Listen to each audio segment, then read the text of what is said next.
Right, with us we have Mark Egan, the Head of Development and Performance of the International Rugby Board. Now Mark, you're here visiting Namibia. Just tell us a bit the purpose of your visit here. Well, the main reason is to meet with the new board and get an update on progress in terms of the development plans for next year and the high performance plans, and just to have a review of some of the national team programs as well. We're also looking at a potential tournament taking place here in November as well, so it's really to look at some of the logistics and operations around that as well.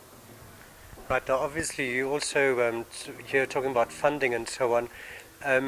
Namibia currently on a high performance program with the IRB, but tell us what are the implications maybe of Namibia dropping down to 1B and also losing to Madagascar in terms of funding from the IRB?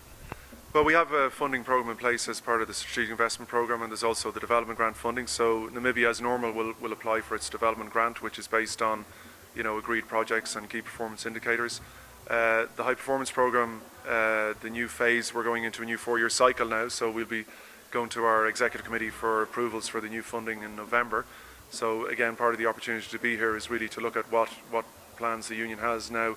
Yeah, the relegation to 1B was unfortunate really, because Namibia didn't participate in the tournament last year, and losing to Madagascar, well, at the end of the day it was a great result for rugby. I mean, if you saw the pictures, 40,000 people at the stadium in the final, and it was a great victory for Madagascar. But it's a good sign for Africa in that there is a high level of competitiveness now between the top 6 or 8 countries, so that's a really positive development. It was a 54 or 57 point game, so Namibia could consider themselves unlucky, but at the end of the day Namibia have to try qualify for Rugby World Cup 2015 through the CAR regional tournament. They need to win 1B next season and get promoted to 1A, and then they need to win 1A because there's only one qualifier coming out of Africa. So the challenge for Namibia now is to really look at themselves and say, how are we going to get out of 1B first? That's got to be the first strategy. But in terms of our high performance funding, I mean, Namibia have regularly qualified for Rugby World Cups, and they are traditionally a strong team in Africa. We know there's a good playing base here. We know there's great potential here, so it wouldn't be a case of us totally withdrawing our support, but if they don't qualify for the Rugby World Cup, then we have to review exactly what we're doing, because there will be another African country would qualify in their place, and they're going to need some support and help.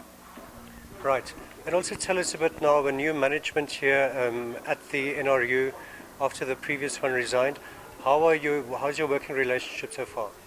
Very positive at the moment, and I must say we've been very impressed with the new governance structures that have been put in place and the new policies that have been adopted by the board under Bradley, and also it's a great chance to meet Sabrand and have a chat to him, and obviously he's got good management experience, so there's definitely a higher level of kind of operational management expertise in the union at the moment, and we're certainly seeing the results of that.